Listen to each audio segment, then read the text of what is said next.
Hey guys, welcome back to my kitchen. Today we're making something super yummy to celebrate Father's Day.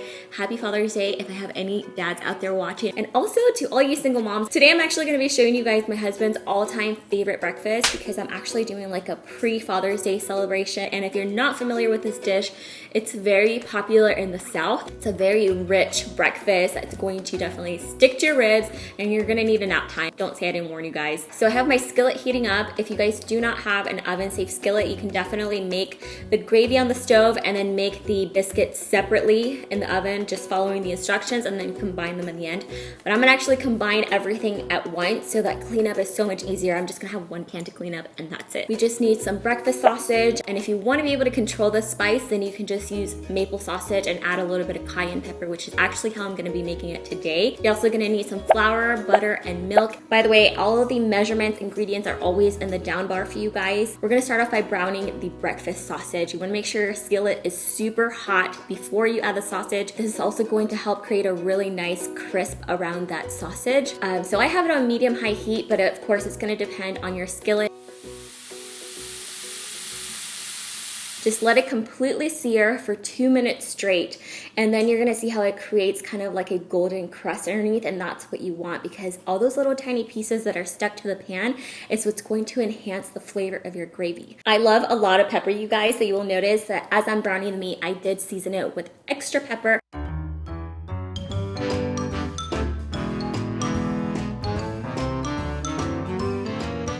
And to add some heat, I'm using cayenne pepper. Cayenne pepper with maple sausage is an amazing combination. Just be careful because it can get really hot really fast. Once you create that crust, you can go ahead and just brown the meat as you normally would until it is fully cooked. Now this next part is crucial to creating the gravy and the thickness and the richness. You guys will see the meat does release its own natural oils. So I'm gonna be supplementing the oil that I created with an additional 2 tablespoons of butter. I'm just kind of adding that to the center of the pan and making sure it melts completely.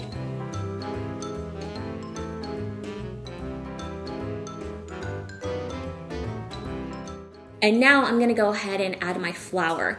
By the way, you guys, my stove is reduced to medium heat at this point. I don't want my butter to burn. Now this next part is also very important.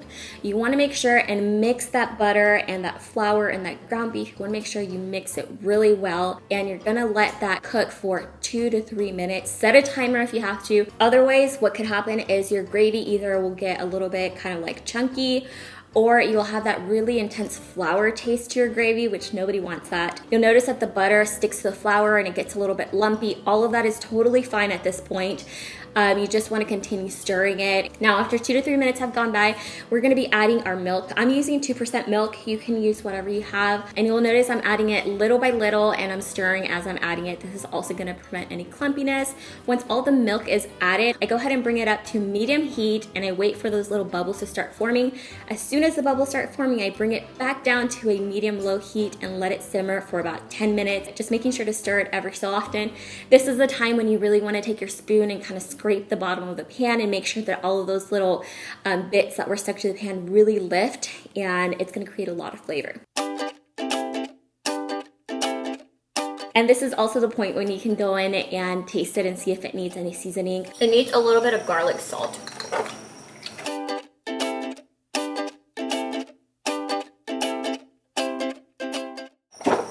That cayenne pepper added a really nice kick to it. Now we basically just want to wait for that sauce to thicken up. So I did turn the heat down. I'm just going to continue stirring it and let it kind of simmer for like 10 minutes. My oven has been preheating at 350 degrees. It is time to put the biscuits in. And this is my top secret way of making the perfect biscuits every single time. Pillsbury dough. I actually kind of wish my husband was here to open these because these things terrify me. I'm always anticipating that little pop. Yeah, it kind of scares me. But these are the Southern Homestyle biscuits. I did get the 5-pack instead of the bigger since it's only gonna be me and my husband. I'm definitely gonna have a lot of gravy left over, but I can just store the gravy in the fridge and then make fresh biscuits the next morning. I'm scared. I don't want to do it. Okay, you know what? These things should come with a warning. I'm like seriously sweating right now. I'm going to grab my skillet that's right behind me. It's got the hot gravy. Oh my goodness, it smells amazing, you guys. I can smell that maple. It smells so good. So I did turn the stove off, so it kind of had time to thicken up a little bit more. And what I like to do is go ahead and start adding my biscuits, sticking them different parts of my skillet. This is also going to make such a beautiful presentation. Do not worry, this is gonna look like a 5-star breakfast, you guys. It's okay if the biscuits touch because it'll form almost like a pot pie crust and it's gonna look really cool. But in this case, we can actually make them all fit. And then I do have a little bit of fresh sage right here. I'm just gonna add them to the middle, just to add a little bit of flavor, and it's also gonna add some color. And you can just take these right out. I don't like to bite into sage, that's why I didn't chop it up and put it in the dish. But I do want a little bit of that flavor in there, so I'm just gonna kind of like push that down a little bit. So yeah, look how beautiful that looks. I have some Kerrygold butter right here. This is totally extra, you guys. You don't have to do this. On top of it with a little bit of butter. This is gonna be such a treat for my husband. He's been doing so good. He does intermittent fasting and he eats really healthy otherwise. So this is gonna be like a really nice treat for him to look forward to. It smells absolutely amazing. When he walks in this house, he's gonna be so surprised. Now we're just gonna stick this in the oven.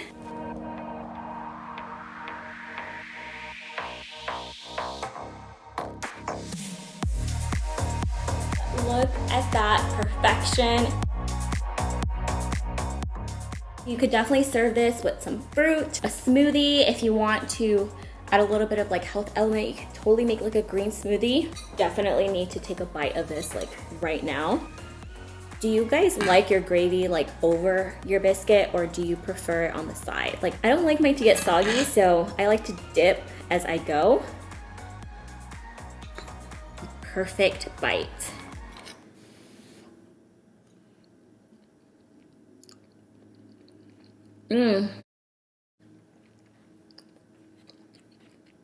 Wow, this is so good. It is delicious. You can definitely taste the maple, but it's not sweet. Like, it's not overpowering sweet at all. That gravy. I could literally eat that gravy straight from the pan. It is that good, you guys. And it's so easy to make. Just a little bit of spice from that cayenne pepper. I'm going to end the video here because I want to serve this nice and warm so my husband can enjoy it. If you guys enjoy these cook with me videos, definitely let me know by giving the video a thumbs up and subscribe to my channel before you go, and I will talk to you guys next time. Bye.